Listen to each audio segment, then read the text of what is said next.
To continue from where we left yesterday, yesterday we talked about the pacemaker's lower rate behavior and how the pacemaker paces in the lower rate. That is the lowest rate at which the pacemaker will allow the heart rate to go down. And then we discussed about tracking, that is, in a dual chamber pacemaker, as the atrial rate goes up, the ventricle tracks the atrial rate. But we also talked about upper tracking rate. That means we want to set a limit up to which we want the ventricles to track the higher atrial rates, right? So, for example, if you have set the pacemaker to a lower rate of 60 beats per minute and a upper tracking rate of 120 beats per minute, in that case, the pacemaker will track the atrial rates from 60 beats per minute, and there will be a 1:1 tracking of the ventricle with respect to the atrial rates. So for example, at 60, you will have pacing at 60 with a sequence of A sense V pace. At a rate of 100, you will again have a tracking of 1:1, and up till 120 beats per minute, we will see a 1:1 tracking of atrial as well as ventricular rates. But today we are going to talk about the scenario when the atrial or the sinus rate goes above the upper tracking rate. Then how does the pacemaker behaves in those cases, right? So we talked about two particular rates. One is upper tracking rate and the other is TARP rate, right? So firstly, as we mentioned about upper tracking rate, it prevents the ventricle from being paced at higher rates in response to atrial tachycardias. So basically the ventricle can never be paced faster than the upper tracking rate in response to sensed atrial activity. So if even if the atrial rate goes above 120, that is 130 or 140, still the ventricle will only be paced to the upper tracking rate, which you might have set at 120 or 130, right?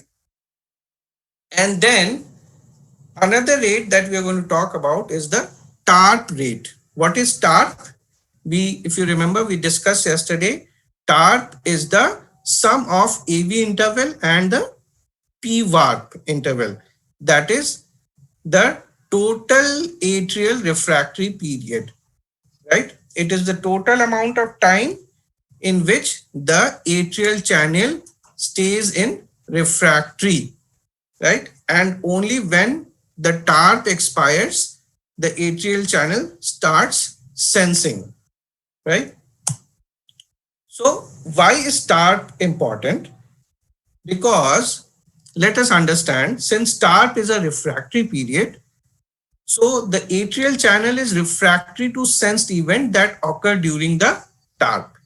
And any intrinsic atrial activity occurring during the TARP does not start an AV interval because it is marked as AR, right? And we studied anything falling in the refractory period does not get tracked or does not start an AV interval. So any atrial intrinsic event occurring in the TARP is not tracked by the pacemaker and does not result in ventricular pacing, right? So what is TARP rate? So TARP we can calculate by adding sensed AV delay plus the P-VARP. For example, in this case, the sensed AV delay is 150 and the P-VARP is 350 millisecond. Then the TARP is 500 millisecond, and 500 millisecond corresponds to 120 beats per minute, right? So now you have your TARP rate, which is 120 beats per minute, and any atrial rate with cycle length less than 500 millisecond or rate greater than 120 beats per minute will result in at least every other intrinsic atrial wave falling in the TARP.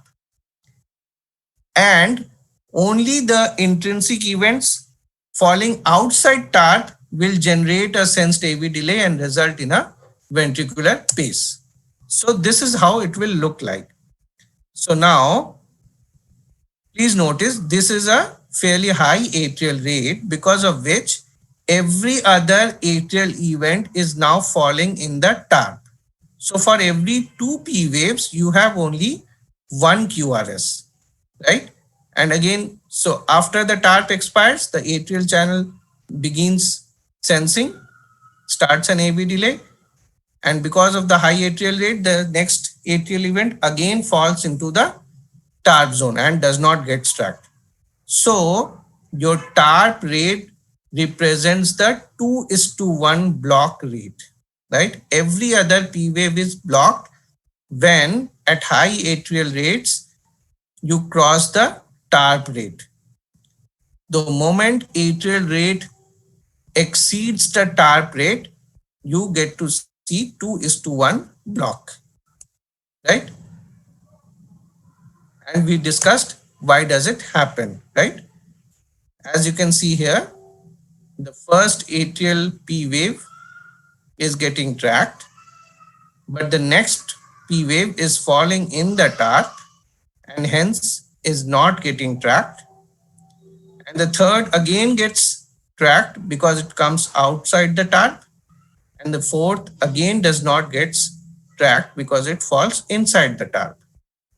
So depending on your TARP rate, you will also be able to find out the 2:1 block, right? This is how the pacemaker behaves at upper atrial rates, right? So the 2:1 block rate should always be programmed such that it is higher than the upper tracking rate, right? So whatever your upper tracking rate is, let's say 120 beats per minute, the P-VARP and the SAV should be such that it is higher than the upper tracking rate, right? And this is how it looks like in the ECG. So up till now, every atrial beat was tracked, but then when the rate increases, as we see here, every alternate atrial event starts falling in the refractory and you get to see a 2:1 block in the ECG. Right? So to prevent this, you should always program a higher TARP rate. And for that, the P-VARP and the AV delay should be smaller enough for higher atrial rates.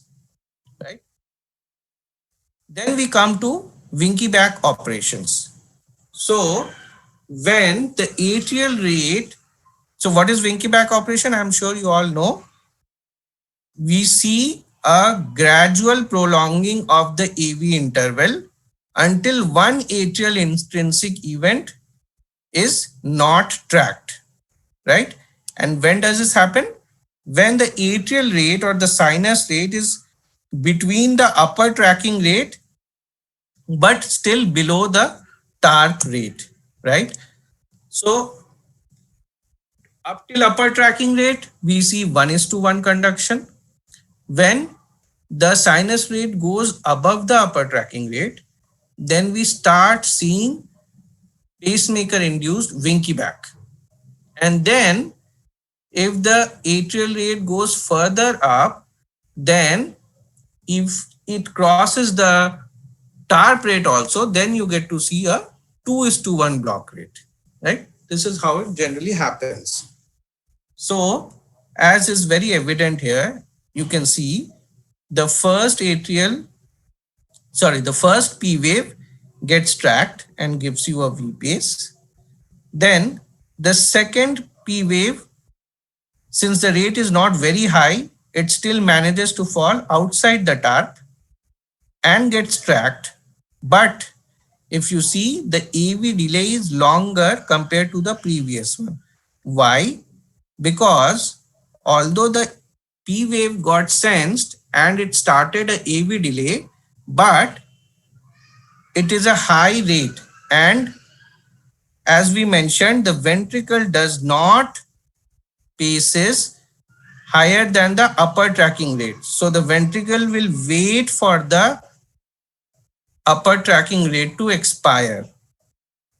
And once the upper tracking rate expires, the upper tracking interval expires, only then the ventricle gets paced. So this AV delay looks longer. And the third P wave now falls ultimately inside the TARP and hence is not getting tracked. So this looks just like the physiological Winky back behavior that we see in a normal heart, but occurs because the atrial rate is between the upper tracking rate and the TARP rate. Right? So this is how it looks like. If you just see the ECG, this is a P wave with a normal AV delay. Now this is a further elongated AV delay. This is even longer AV delay, and finally this P wave, which is merged somewhere here, does not get tracked at all. And then again the pattern repeats itself. Normal AV, prolonged AV, and further long AV. Right? But now we know why is this happening. Right? So the first one gets tracked, the normal AV. Second one, slightly longer AV. And third one, even longer AV delay. And then finally the fourth one, since it falls in the TARP region now, does not get tracked and does not start a AV delay at all. And the same pattern continues. So this is what happens at higher atrial rates in a 2:1, in a dual chamber pacemaker. Right? So just to summarize, 2:1 block rate happens when the sinus rate is greater than the TARP rate. Right? And how do we take out TARP rate? SAV plus P1. When does Winky back happens? When the sinus rate is more than the upper tracking rate, but lesser than the TARP rate. And this is what ideally it should be. And between these two, Winky back would be preferred because definitely there are fewer symptoms and lesser warnings to the patient. Right? So this is the pacemaker behavior at the upper rates. So if you have any questions, we can discuss that and then we move into another topic.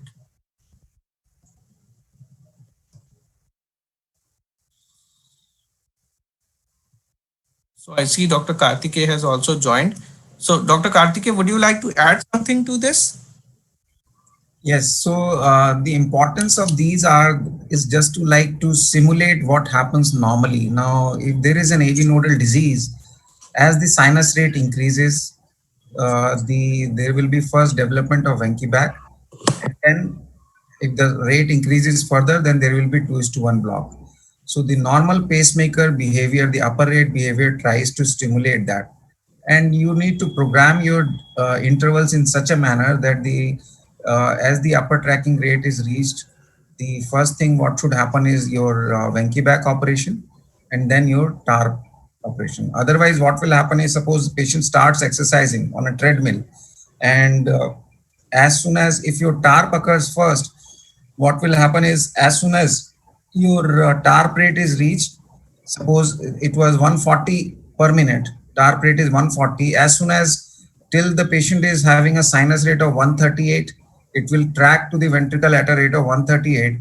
And as soon as it reaches 140, it will suddenly become half and 70.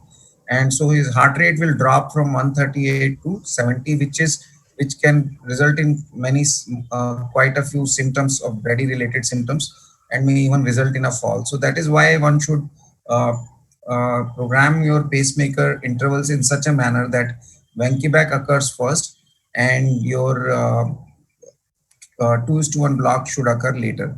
Second thing is how to program your upper tracking rate. It also varies depending on the age of the patient, the activity status of the patient, how active the patient is, and whether the patient has any underlying heart disease. For example, in small children may program the upper tracking rates to even up to 160 also at times.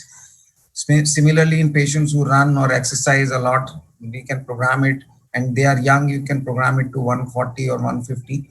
Whereas in patients who are old or who are having coronary artery disease, well, sometimes we may just program it to maybe 100 or 110 also, so that the ventricular rate does not increase above that, because otherwise it may result in ischemia and in angina symptoms. So this is how you need to individualize your programming, and these are the methods of doing that: upper tracking rate, the Wenckebach rate, and the TARP rate. All those things need to see and then program it.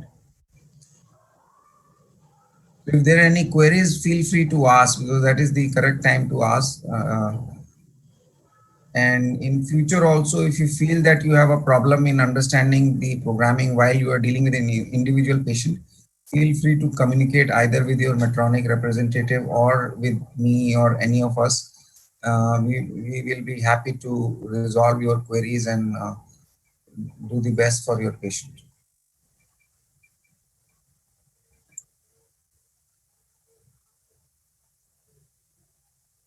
Hello.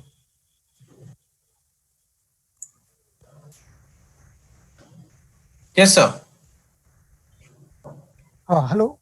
Yes, I have one question. yes, Suppose we keep the TARP at the rate of 150, yes. and patient is quite athletes, so we need the higher rate. But at the same time, we are making the patient prone for endless loop tachycardia. Is that true?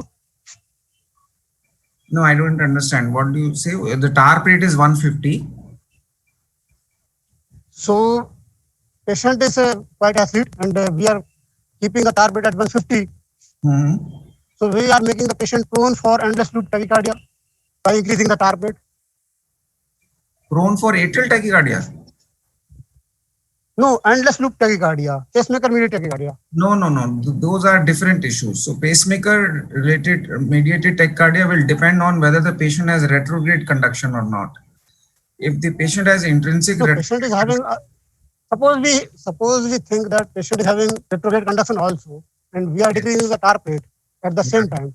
yeah. So patient is prone for endless loop tachycardia theoretically. Yes, so you have parameters which can help in prevention of those and treatment even of treatment of those endless loop tachycardias. So we discussed What I yesterday. have understood now, Yeah, what I have understood till now, that yeah. pacemaker mediated tachycardia and this Banky or twisted conduction, they are inversely related to TARP setting. Pacemaker related see the TARP, see the upper tracking rate is the maximum rate at which the ventricles will track the atrial rate. And Okay. if for any reason what happens is, if there is a VPC or there is an atrial pace which does not capture the atrium but tracks the ventricles, so all these will result in retrograde conduction, and that retrograde P wave will be sensed as a atrial event and then will be tracked to the ventricles, and so that will result in endless loop tachycardia, and usually that happens at the upper tracking rate. So if you find that a patient at rest, he is pacing at 130 beats per minute or whatever your upper tracking rate is, then you should suspect that the patient might be having pacemaker mediated tachycardia. And then what you can do is you can just put a magnet, and since the magnet will make it asynchronous, it will remove the sensing altogether.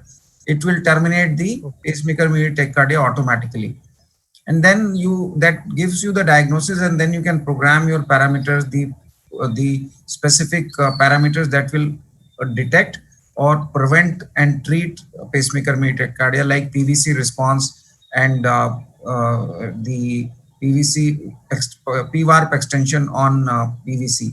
So all those things will help in prevention and detection as well as treatment of PMT. Whereas upper tracking rate is patient sinus rate itself increases. There is no retrograde conduction. For example, if you are at rest, the sinus rate may be 70, but once you exercise, your sinus rate may go up to say 140 or 150. And we want the ventricle also to track that sinus rate and pace the ventricles. And but if your upper tracking rate is 110, even if his sinus rate in the atria is 150, the ventricles will not pace above 110.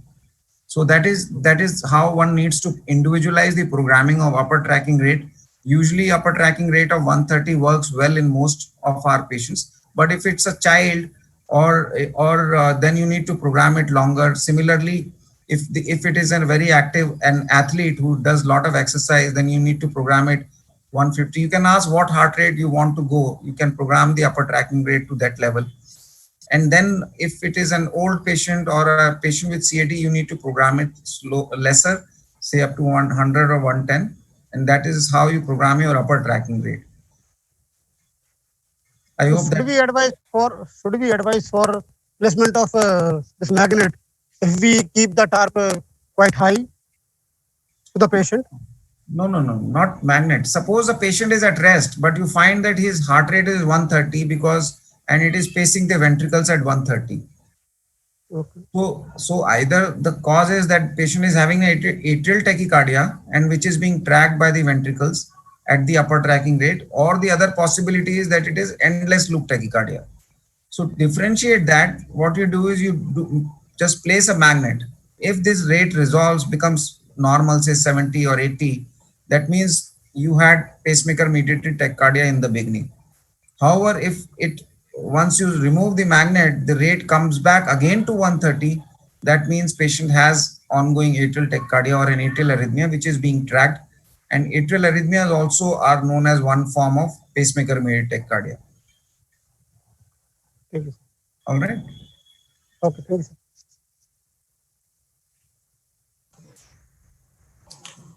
Thank you, sir. Now, if you do not have any further questions, Hello, yes, sir. myself Dr. S.K. Tripathi from Reva.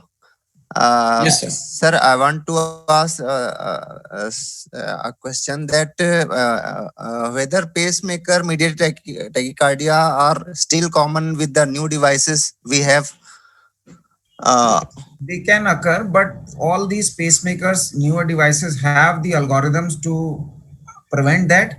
And even if then also it happens, it can terminate those. There are always algorithms. Some or the other algorithm is available in pacemakers of all company. In Medtronic, one Yes. of the algorithms to prevent it is called as PVARP extension after a PVC or a PVC response. And similarly, they have some other algorithms for treatment of the pacemaker mediated tachycardia. But they Okay, can happen. still they occur. They can occur in new They can devices happen. also. Yes, it can. They still occur. So you need to individualize the programming. You have to see what's actually the problem, why it is happening, whether there is atrial increase in atrial threshold leading to non-capture, or their Yes. frequent VPCs. So all those things you have to do and manage the patient individually. Okay. Do we have any option that during implantation can we uh, do some programming so that it doesn't happen in future? Or is Yes, there I any said way? we have options of PVARP extension after PVC, but Yes. it may still happen even despite that. So it depends on what is the retrograde time from V to A. If it is quite long, even after PVARP extension, the VA time is long, so that the retrograde A falls beyond the extended PVARP, Yes, it sir. can still happen. Okay. Thank you, sir. Okay. And just to add to it, as I was saying, these algorithms, the names are PVC response and PMT intervention that you can find in the additional criteria. They generally look for A intervals, and if there is 8 consecutive VA interval, which is shorter than 400 millisecond, then on the ninth event, the pacemaker extends the PVAR and the ninth atrial event is marked as AR, and hence it does not get tracked and it breaks the PMT. And Yes. as sir also mentioned, there is something called as PVC response. In case of PVC response, after every PVC, the PVARP is extended so that, as sir mentioned, one of the reasons of retrograde conduction is a PVC. If that PVC is retrograde conducted, in that case, if the PVARP is extended, then it will not get tracked and it will not initiate a PMT at all. Yes, sir. Right. So in newer Can you please mute this iPhone? hello. Somebody has stopped. So in newer devices,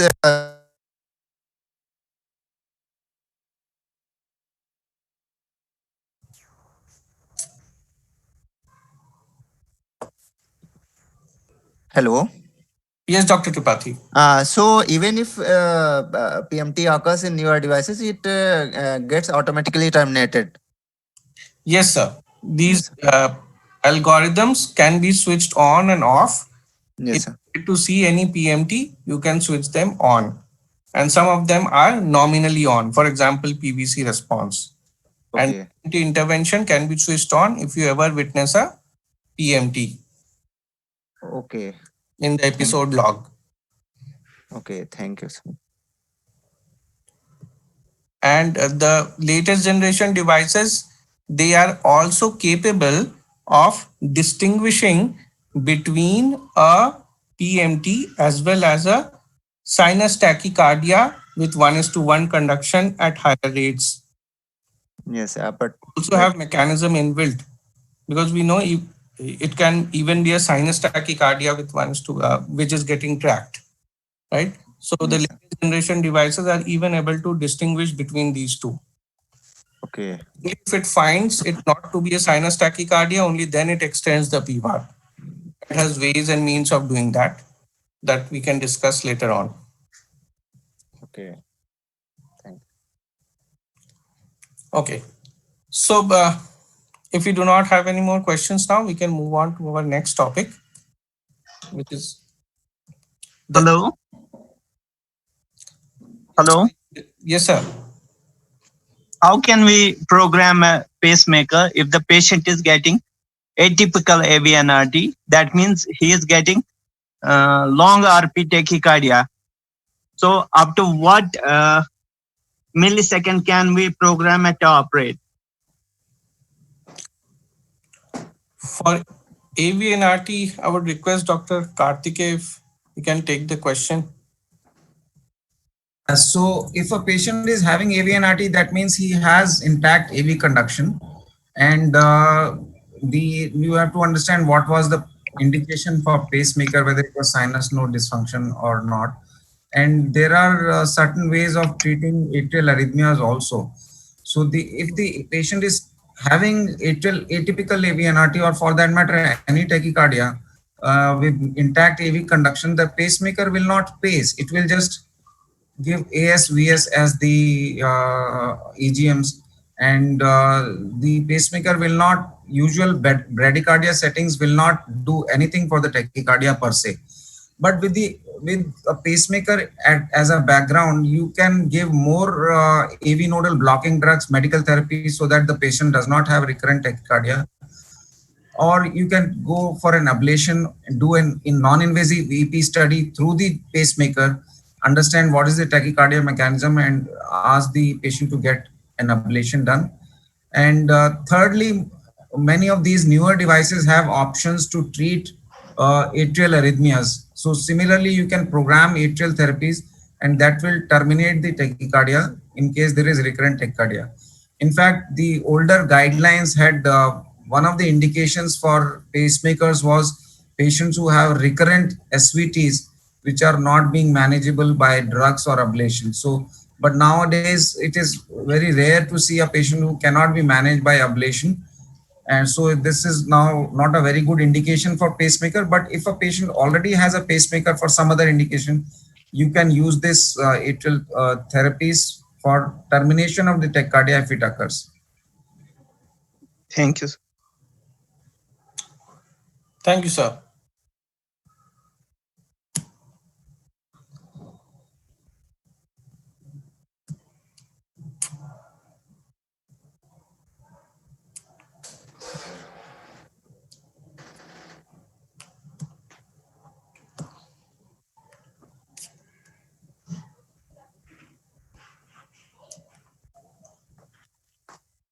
So now we are going to talk about the Medtronic pacemakers ATAF management suite, and how do we recommend, and what are the options available with you to manage the ATAF episodes of a patient.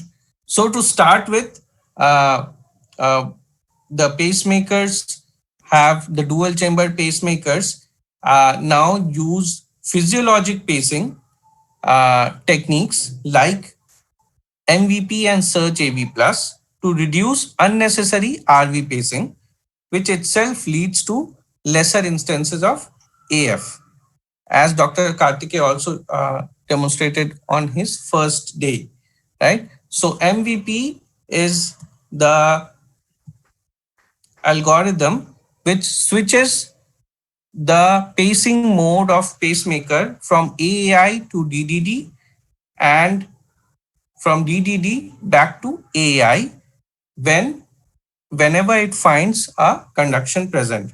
So primarily it works in AAI mode and keeps checking the ventricular conduction status. If at all there is a drop in the ventricular conduction and there is a missed beat, then the pacemaker changes from AAI to DDD into the pure dual chamber mode.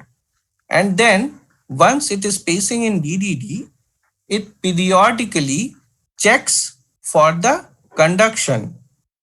And if it finds the conduction coming back, then it switches back to AAI mode. In this way, the patient gets all the advantages associated with AAI pacing, and along with that, he gets the safety of DDD pacing. Similarly, we also have SAV plus, called as Surge AV plus algorithm, which reduces the amount of unnecessary pacing simply by increasing and decreasing the AV delays periodically. So here also it checks the conduction status, and depending on the AV delay of the patient, it increases the AV delay and tries to further search the intrinsic conductions, and it promotes the reduction in unnecessary RV pacing. So these two together, they remove the instances of AF by reducing unnecessary RV pacing.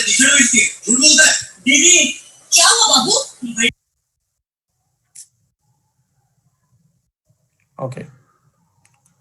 So after this, we also have the options of monitoring the atrial tachyarrhythmias with the help of diagnostic reports like cardiac compass and episode logs with stored EGMs, right? So all the ATAF episodes are stored in the device memory, some with EGMs and some without EGMs.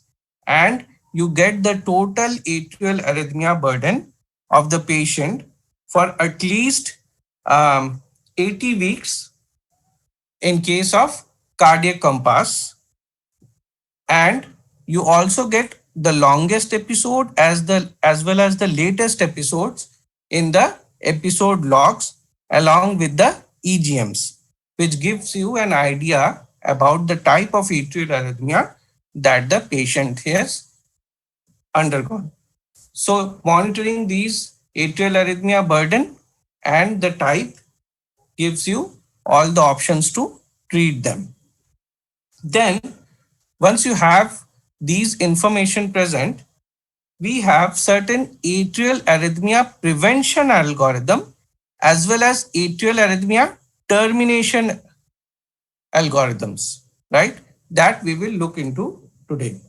So the first thing that a dual chamber pacemaker does when it encounters an atrial arrhythmia, which can in most cases be a paroxysmal atrial arrhythmia or paroxysmal atrial tachycardia, the first thing that a pacemaker does is mode switch, right?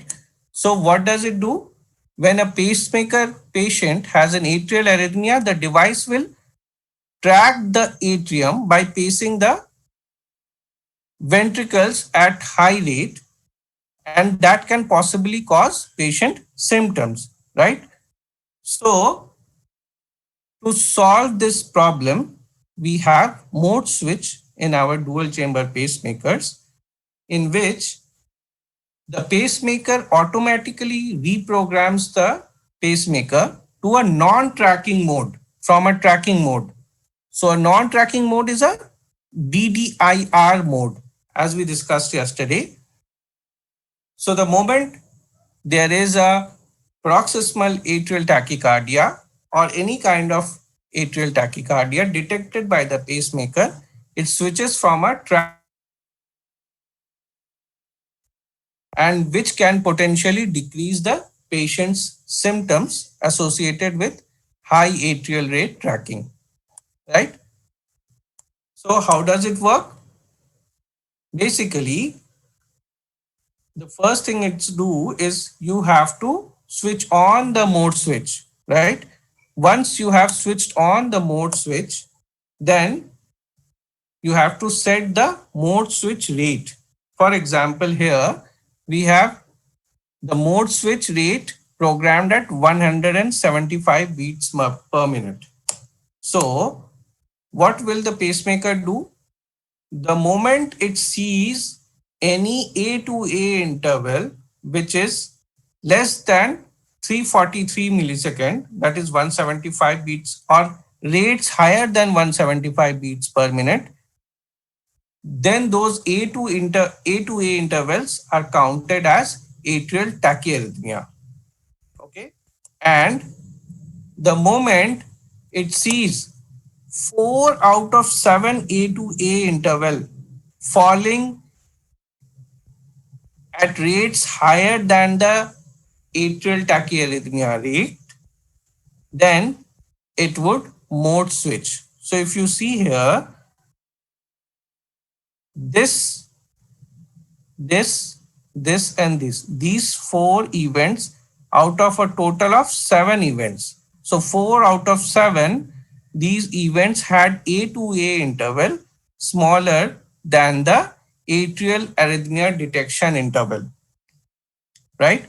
So the moment the pacemaker finds 4 out of 7 intervals faster than the atrial arrhythmia rate, then in that case the pacemaker mode switches.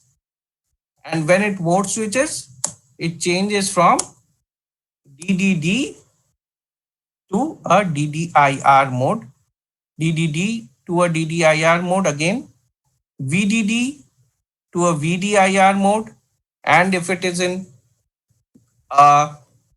MVP mode, in that case also it will change to DDIR mode.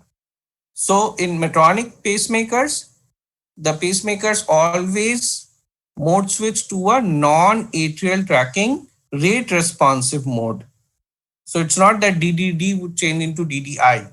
Rather, they all change into a DDIR mode or VDIR mode, right? And so in certain new age pacemakers, you get a duration delay timer as well.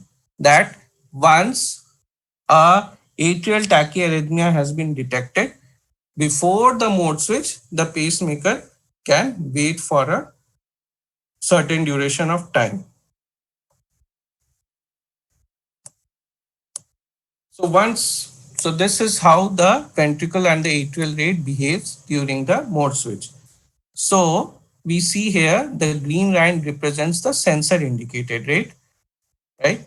And up till here, that is from lower rate to the upper tracking rate, we see till here the atrial rate is higher than the sensor indicated rate.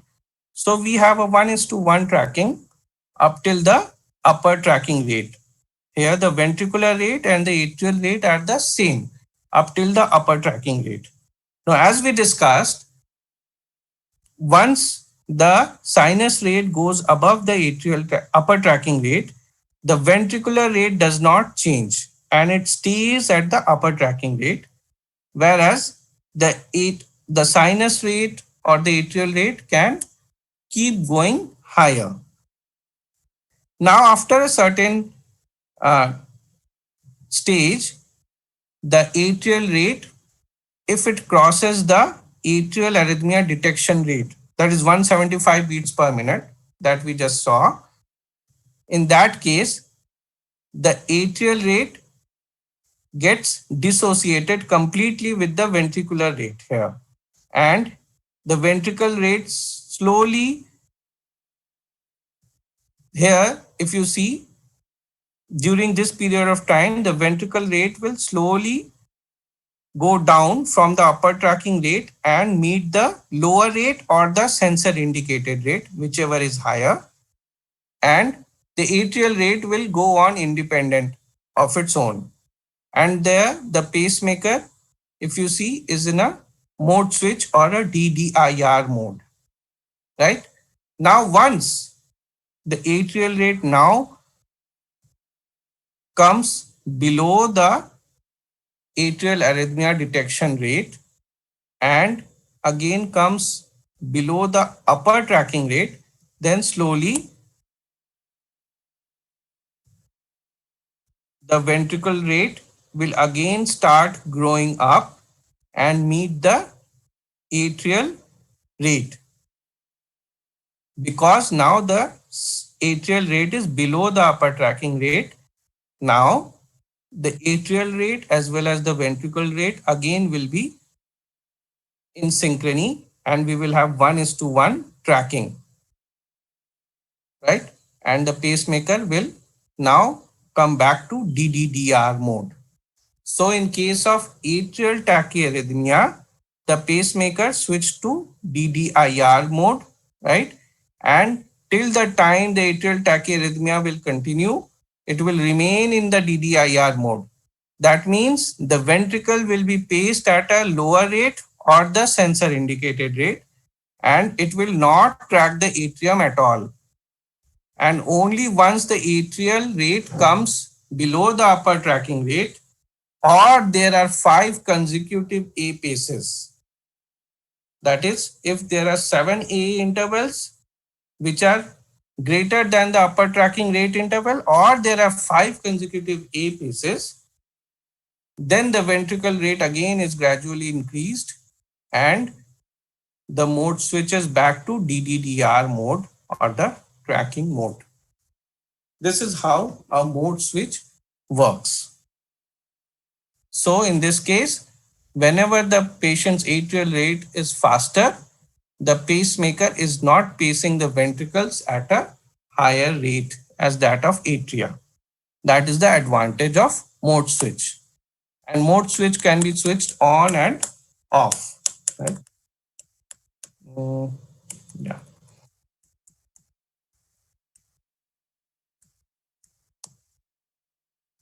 So this is how it is.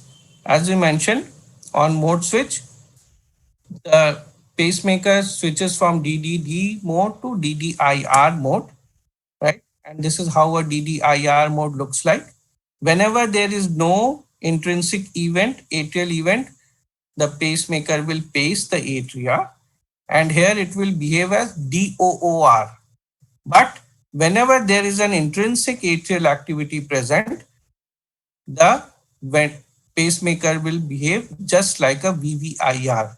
So although we see a ventricle paced sequential to ascensed, but there is no actual AV delay present here, right? So there is no tracking of the atrium. So if you see here, this is an atrial flutter most probably going on, and there are certain instances of undersensing as well. And till this time, the pacemaker is in a DDIR mode. And after that, we see the flutter stops here as evident from the electrogram. And then there are 5 consecutive A paces, 1, 2, 3, 4, 5. And as we discussed, if there are 5 consecutive A paces, then the pacemaker deduces that the atrial tachyarrhythmia has terminated and it mode switches back to the normal DDDR mode. Right? This is how a mode switch works. And as I mentioned, it can be switched on and off, and you can program the mode switch detection rate according to the patient's atrial tachyarrhythmia. Either you can program no detect duration delay, which is nominally the case, or you can actually program if you see some kind of spontaneous termination in the history of the pacemaker patient's atrial tachyarrhythmia. And there are certain other enhancement algorithms like blank flutter search present, which usually uncovers hidden atrial tachyarrhythmias, which can be actually hidden inside the atrial blankings, right? And if that is switched on, it uncovers hidden atrial tachyarrhythmias. So this is the parameter screen of the normal Medtronic pacemaker, and you see a mode switch here, which has a programmable detect rate, detect duration, and blank flutter search, whether if you want to switch on or off. So all these are programmable parameters of the mode switch. And also when there is a mode switch, the pacemaker would automatically collect the summary data for 16 atrial high rate episodes based on the mode switch criteria. So whatever rate you have programmed here, based on that, if any atrial rate goes above this rate, the pacemaker will collect those atrial high rate episodes, right? And it can have EGM data as well for 8 out of those 16 atrial high rate episodes, right? Which you can see in the data. Right. So these are certain questions and answers. I will skip them in the interest of time. So now, if you have any questions in mode switch, we can discuss, or else I move forward.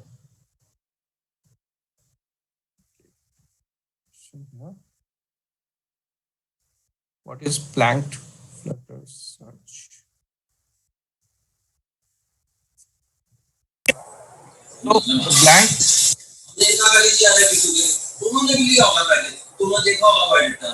So blank flutter search basically is an hidden atrial arrhythmias which might be actually falling inside atrial blankings. So for example, if you have an atrial arrhythmia going on at the rate of 200, and every second atrial P wave is actually falling under atrial blanking. So if the pacemaker notices such kind of trend, then it decreases the atrial blanking and tries to uncover hidden P waves. And if it finds P waves hidden inside blanking episodes, then it declares that an atrial tachyarrhythmia is going on, which otherwise might not have been detected. I hope that solves the query.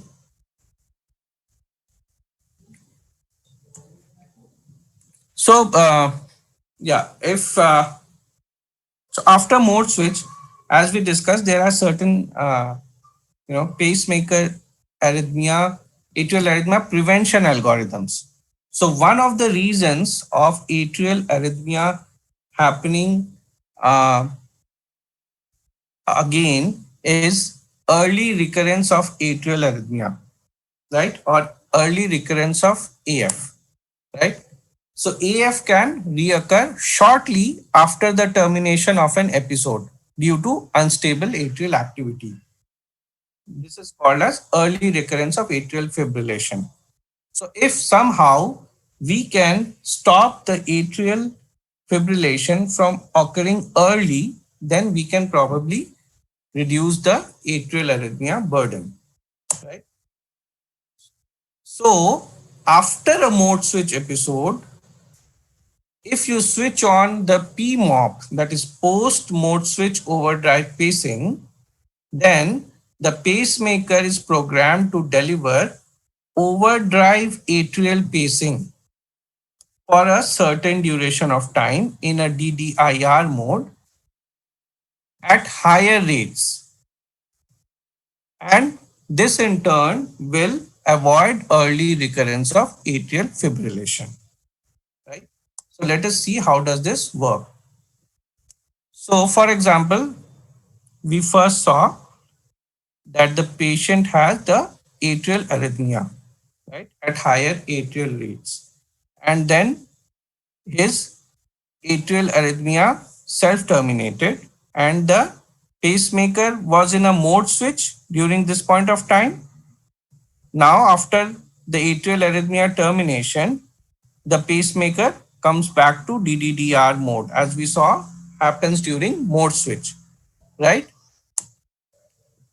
So now the moment the pacemaker comes back to a DDDR mode after the mode switch gets over, then we will start increasing the atrial rate, okay, and start pacing the patient at a higher rate by slowly decreasing the intervals, okay, by 15 millisecond beat by beat, and we will achieve a higher DDIR overdrive rate, and we will keep the patient in a higher overdrive rate for a certain duration of time, which is programmable.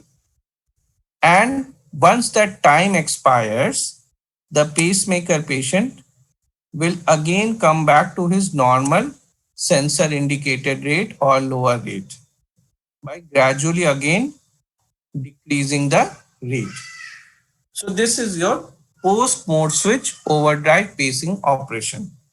The fundamental is simple.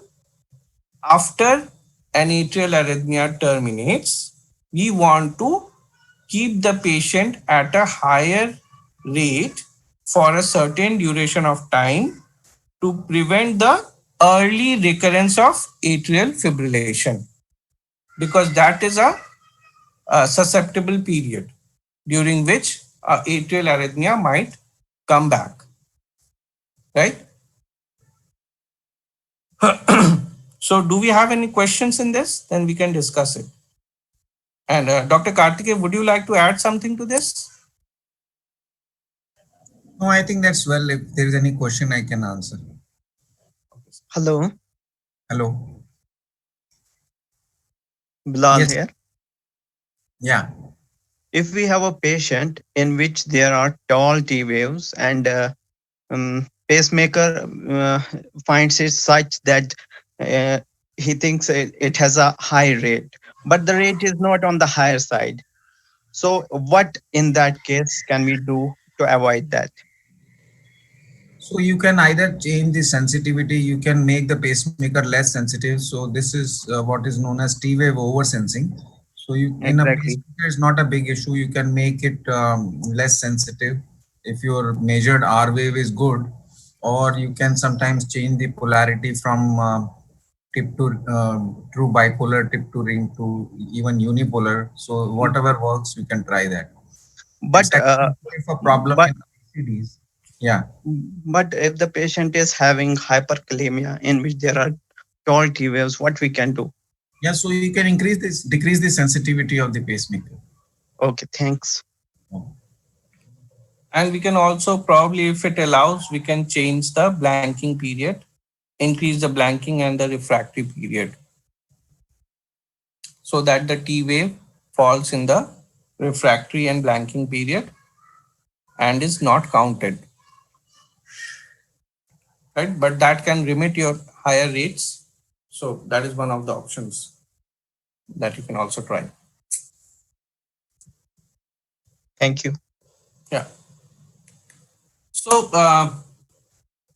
PMOP again can be switched on and off as per your discretion and is nominally off. You have to switch on if you see an early recurrence of AF, and you can program the overdrive rate. That means the high atrial rate at which you want to pace the patient, and the overdrive period as well, which ranges from 0.5 minutes to 120 minutes, which is nominally programmed at 10 minutes.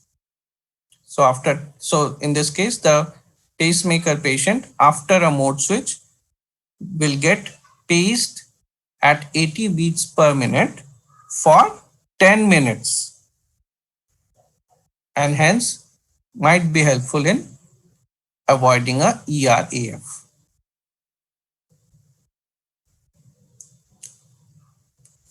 So how to decide on duration of overdrive pace is a question.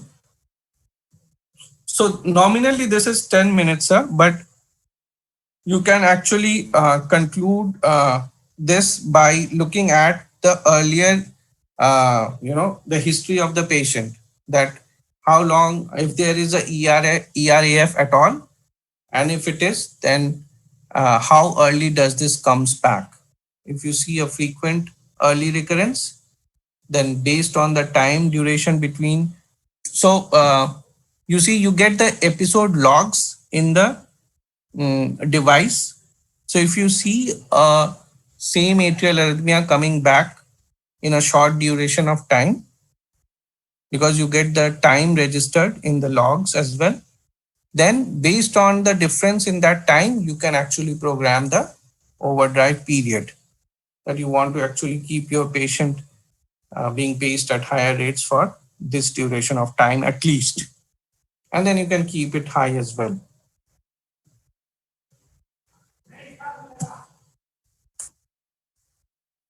So this is again the parameter screen of the pacemaker, and when you go to interventions, you find these three particular algorithms.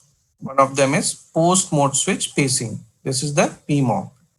You can switch it on and you can program the overdrive period as well as the overdrive rate. As simple as that.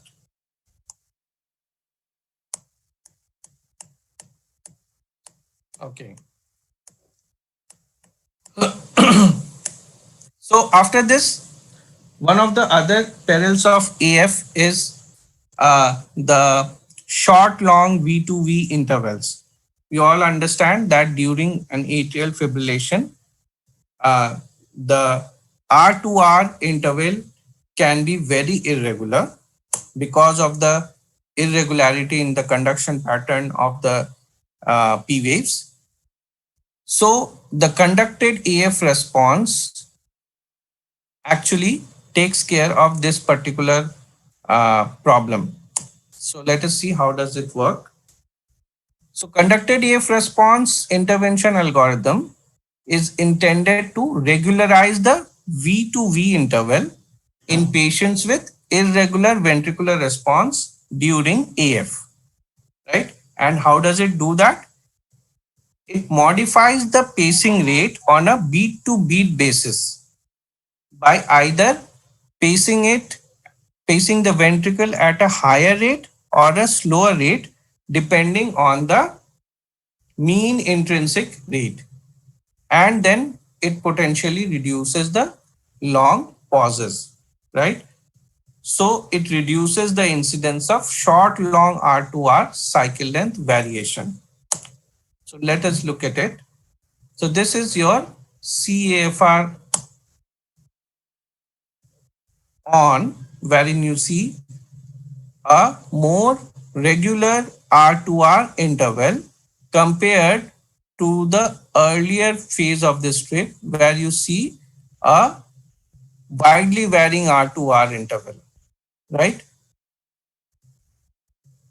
And so after this particular part, if the CFR was switched on, now we see the R2R interval being regularized. And how does it do it?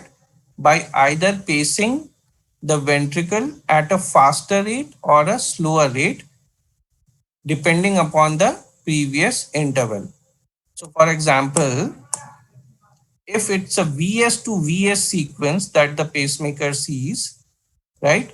For example, in this, if it's a VS to VS interval, then the pacemaker will increase the pacing rates by 2 beats per minute.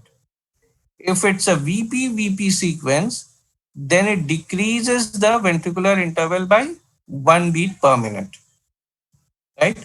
A VS-VP sequence gives no change, and a VP-VS sequence again increases the pacing rate by 1 beat per minute. This is how the pacemaker attains a regular R2R interval, right? And again, just like other interventions, it is nominally off, but you can switch on if you see a irregular R2R conducted response in a AF, right?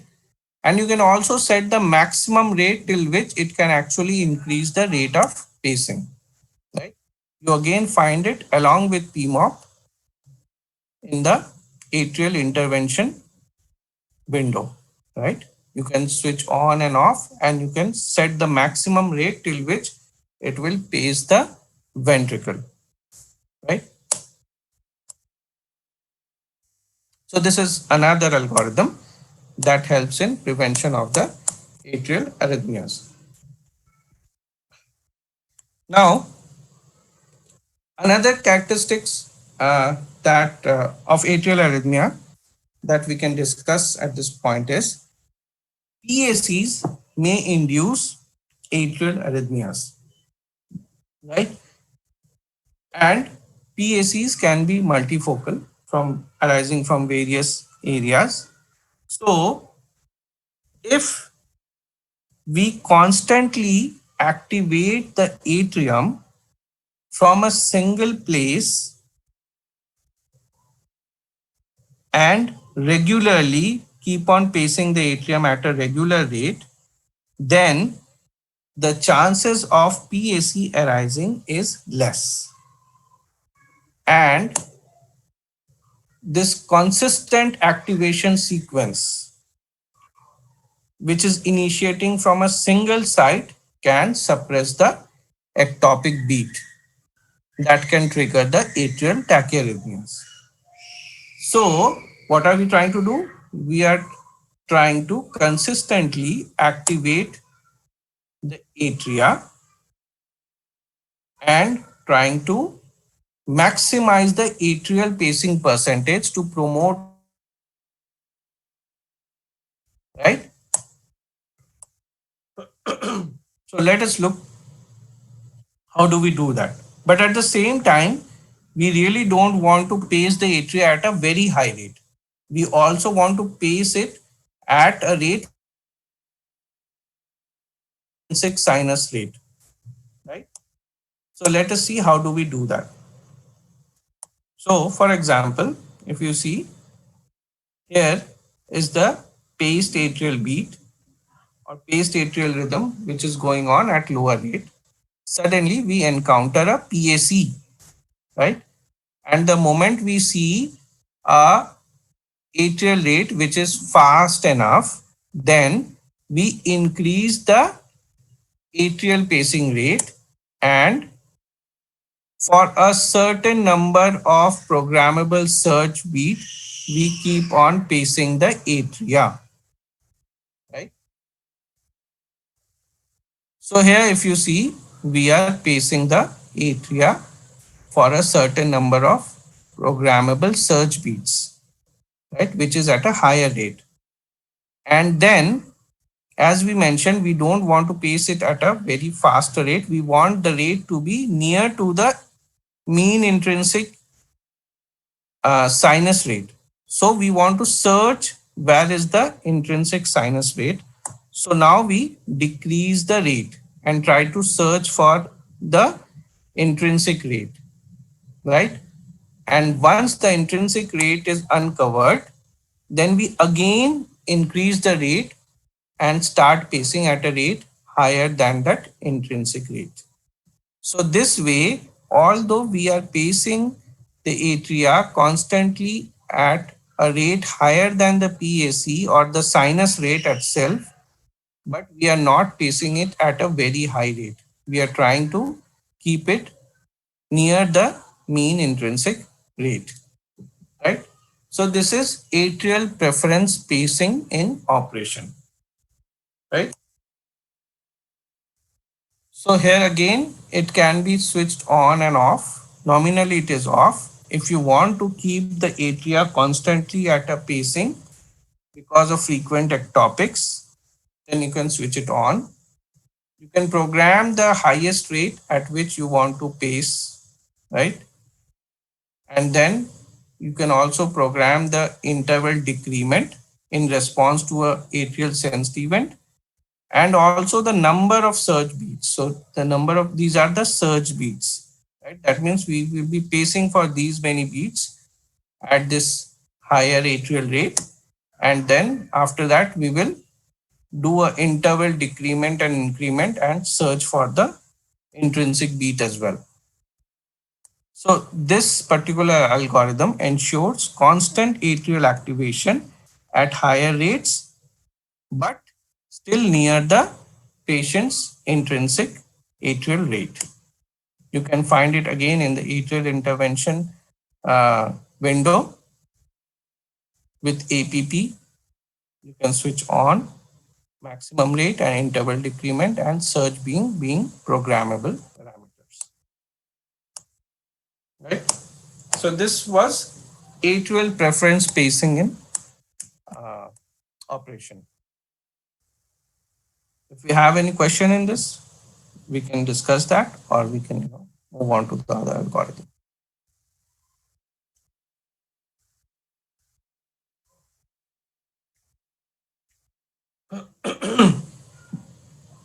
Seems we do not have any question in this. So I'll move forward to the next algorithm called as non-competitive atrial pacing, right? So as the name suggests, we don't want a competitive atrial pacing compared to a intrinsic atrial sensed beat, right? So there can be instances when a premature atrial contraction falls in the P warp, right? As we were seeing all this way. Then when the VA interval expires, we pace at the end of VA interval, right?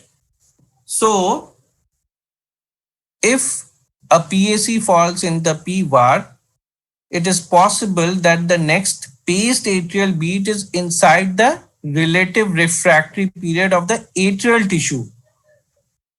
This paced beat in the vulnerable period of the atrium may induce an atrial tachyarrhythmia, right? So here it is it. If you see, after a V pace, as we discussed, we have a P warp in the atrial channel, and suddenly this patient had a PAC falling in the P warp. So it doesn't get tracked, but here the atrial tissues are in refractory during this period of time. So if we pace the atrium during the relative refractory period, as we all know, there are two kinds of refractory periods, absolute refractory periods and relative refractory period. Pacing in absolute refractory period does not cause problem, whereas pacing in relative refractory period can cause tachyarrhythmias. So here, since the atrial tissue is refractory after a PAC, if we pace the atrium at this point of time, this can in turn induce a atrial tachyarrhythmia.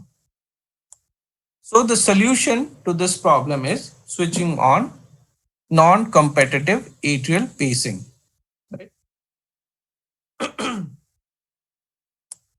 So how does this work? If you see, as we discussed, this is a normal P wave getting tracked into a V pace. It starts a P warp, and here there's a PAC, right? And this PAC has occurred, and here the VA interval is going to expire right after the PAC, and the next scheduled APACE is here, right? So if the NCAP is switched on, in that case, the next scheduled APACE, which was here, will actually not be delivered, but rather will be delayed. How much? By 300 milliseconds from the PAC. Right? So instead of the APACE coming here and causing tachyarrhythmia, the APACE is falling here. And by this time, the absolute and the relative refractory period of the atrial tissue is over, and we can safely pace the atrium here, right? So this is how NCAP works. If you switch on the NCAP function and the pacemaker sees a PAC in the P VAR, which is being marked as AR, then starting from the point of PAC, it will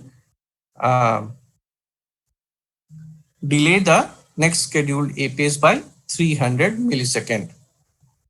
And to compensate the loss of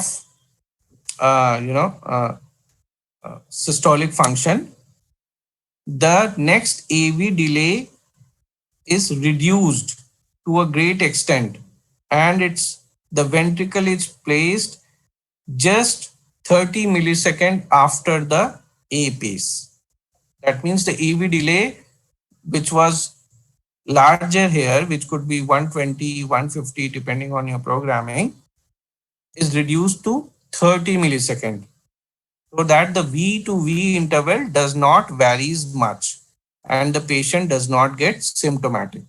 So to compensate the loss of these many milliseconds, the AV delay is reduced. So the V to V delay does not varies much. And this is how the NCAP algorithm functions. Do we have any question here? Then we can discuss it. And it is nominally on. And if you want, you can switch off, but there's no reason for switching it off.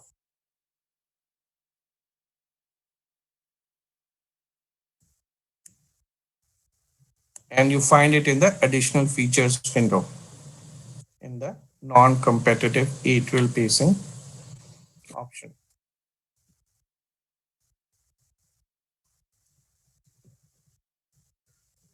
And here is also the PMT intervention and PVC response algorithm Dr. Karthike mentioned about, which is used to manage the PVCs as well as the PMTs by managing the PVAR. And you also get the ventricular safety pacing that we discussed yesterday option here.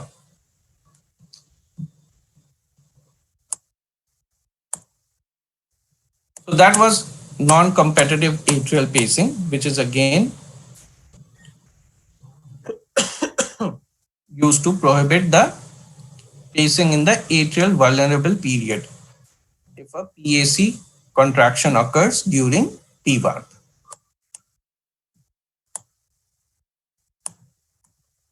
Right. So these algorithms were our atrial arrhythmia prevention algorithms. Now, if we encounter a paroxysmal atrial tachycardia or an atrial tachycardia or an atrial flutter, Medtronic pacemakers also provide modalities to terminate these atrial tachycardias with the help of atrial ATP, right? And we are going to see the options available. So this is called the re-entry circuit, which I'm sure all of you know, that in the presence of a certain obstacle like a dead tissue or a scar tissue, there can be a development of two pathways around this dead tissue. One is a fast pathway with long refractory, and one a slow pathway with faster refractory. And if there is a PVC that occurs before impulse, then once this PVC enters this particular pathway, it can find the faster pathway in refractory because it just conducted an impulse. So instead of taking the faster pathway, which is the general route of the impulse, it takes the slower pathway. And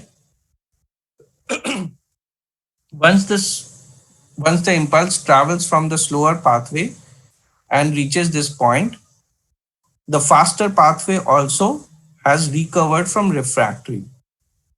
So this impulse again goes back to the faster pathway, and in this way a re-entry cycle is constituted.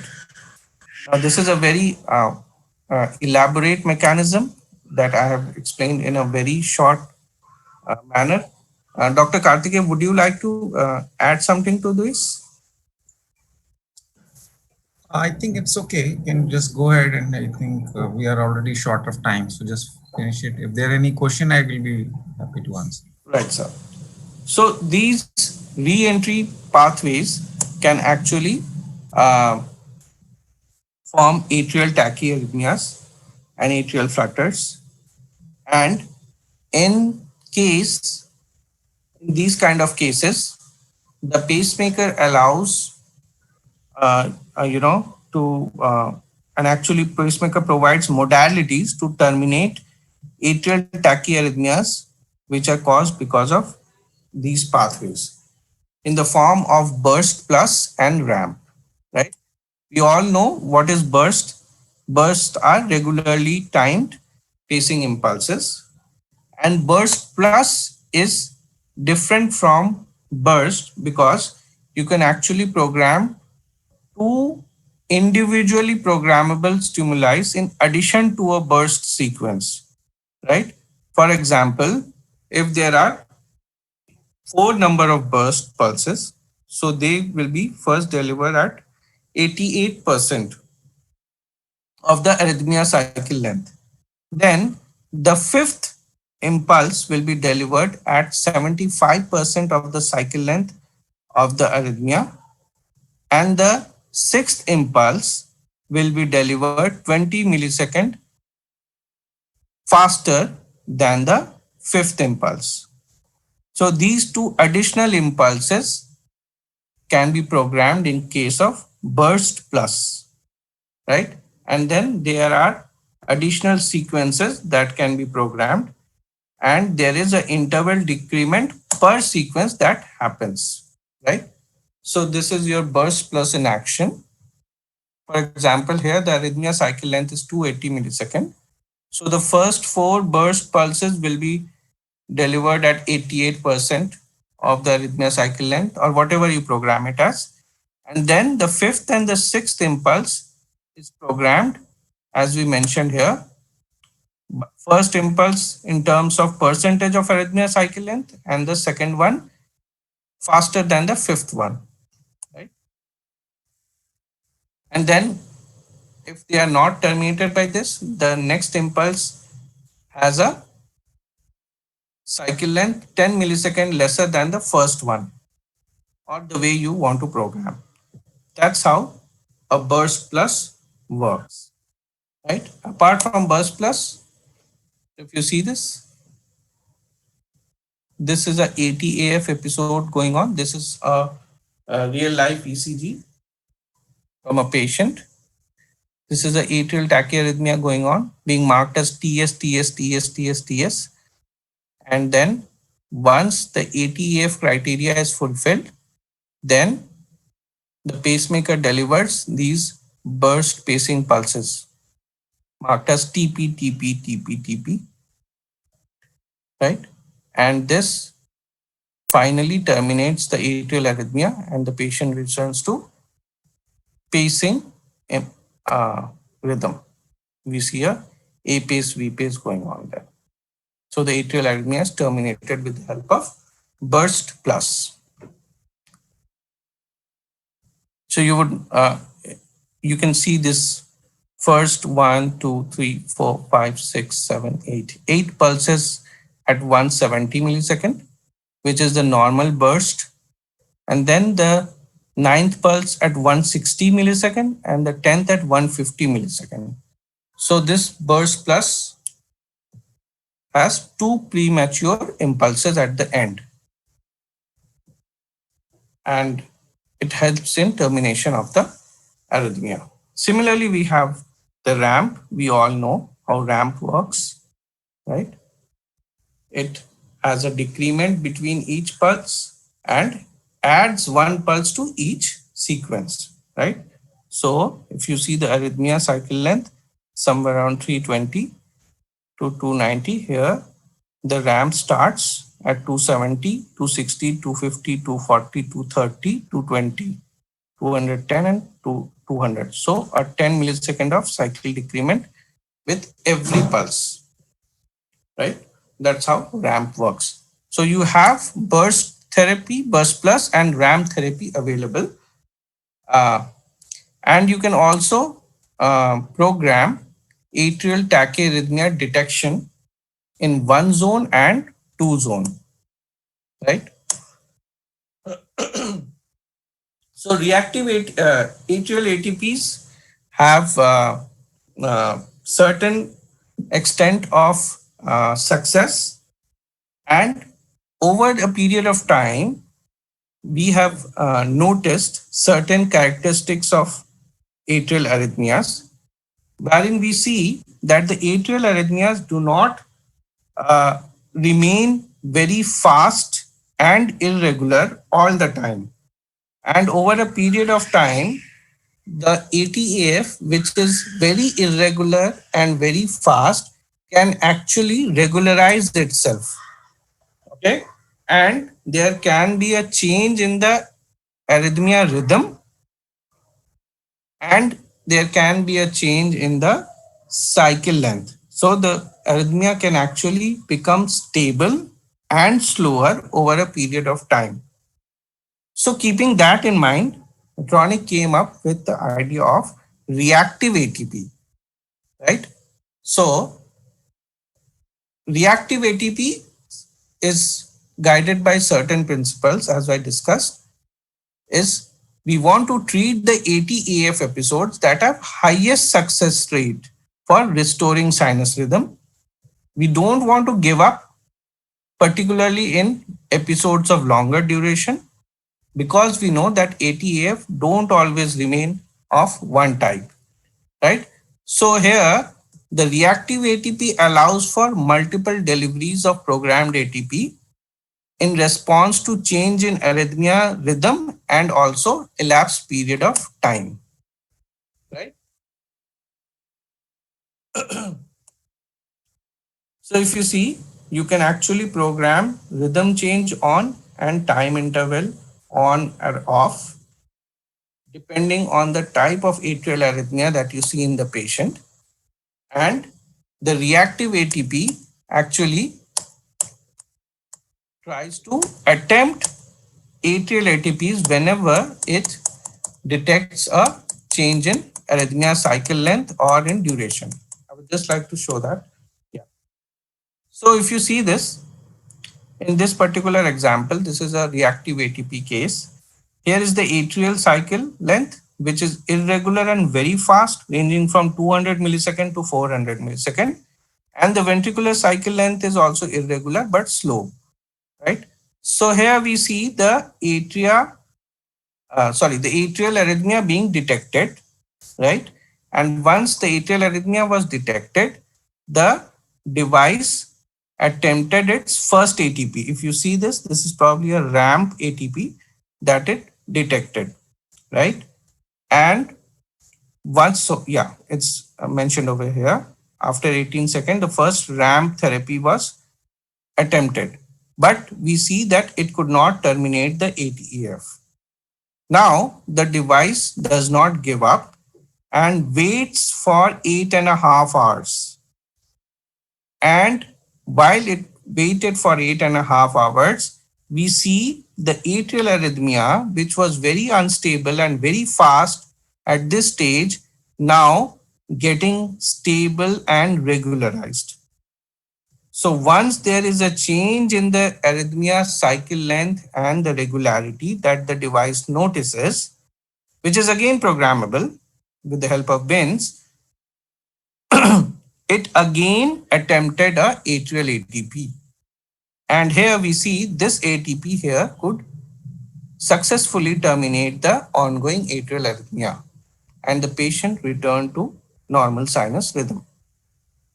Right? So here we see this reactive ATP actually waits for the arrhythmia cycle length to change, and once it detects these changes, it again attempts a ATP and tries to terminate the atrial arrhythmia.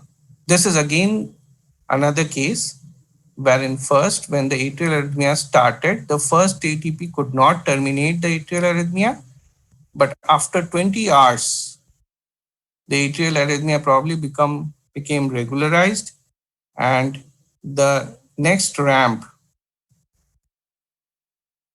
which waited for 20 hours. So on 29th December, the first ramp was delivered, and on 30th December, the second ramp was able to terminate this atrial arrhythmia, and the patient returned to normal sinus rhythm. So this is how the atrial ATP actually helps, and reactive ATP in particular helps in reducing the progression of paroxysmal ATAF into permanent ATAF, and that has been uh, also demonstrated with the help of a clinical trial called as Minerva trial. And if you have any concerns regarding the longevity effects, now we have a new data in our hand, which we earlier did not have, which has shown that if you program reactive ATP and atrial ATP sequences, then even if you program 1,000 sequences per month, then throughout the lifetime of the device, there is only a 2.55% reduction in the device longevity. And studies have shown that nearly only 18 to 20 episodes of sequence of ATPs are generally required in an average patient. But we are talking about 1,000 sequences per month, right? So this is a great data which should take away any longevity concern while programming a ATP. So if you have any questions on this, we can take that now. And that brings us to the end of this particular session, wherein we discussed all the atrial arrhythmia prevention as well as termination algorithms. And further details, you can simply get in touch with your Medtronic rep or us, and we can discuss these algorithms in much more details in some other program. So I would like to invite Dr. Karthikeya for his comments. Yeah, so I would like to thank everybody who participated, and I feel it must have been useful.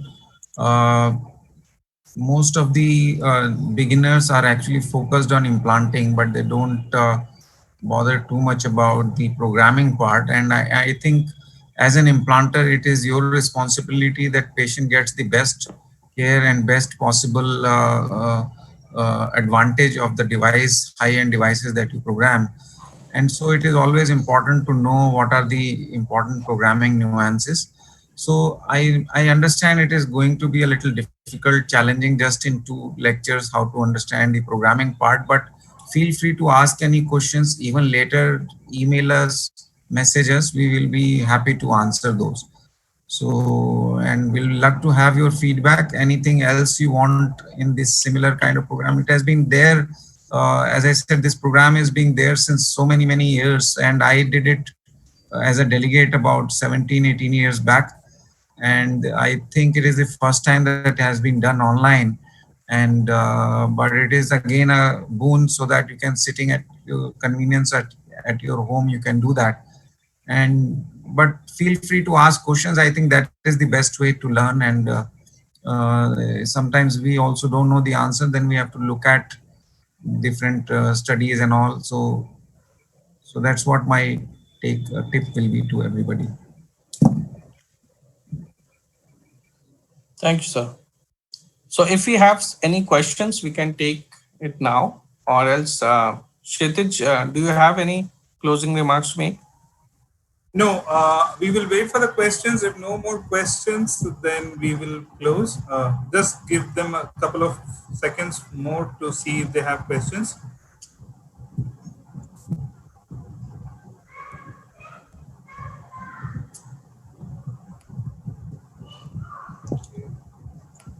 I don't see any questions coming in, so I think it's all clear to the participants. So one last request that we have is please give your feedback. I am putting up the screen which has the QR code. You can scan the QR code from your phones and give your feedback. Please do give your feedback. It will only help us improve the program further for the next set of audience. And thank you everyone for joining in. Thank you, Dr. Bhargav, for being for being with us for all the 4 days, for giving your inputs, insights, for clarifying our doubts, for patiently listening to all of us. Thank you so much, sir. It was lovely to have you. Thank you, Sandeepan, again for being there with all the participants, explaining the intricacies of pacemakers for the last 2 days. And above all, our attendees, you are the ones who make the program successful. Thank you all for joining in, being there for all the 4 days. The Medtronic Academy is the link of the Medtronic Academy is on your screens. Additional data, additional course material is available on the website. It also has a lot of videos and presentations from faculties around the globe. We keep updating the content every now and then. Please use this link for updating the knowledge base that you already have. And please feel free to reach out to us should you require. Thank you again so much. Have a lovely evening. Thank you, Kshitij. Thank you.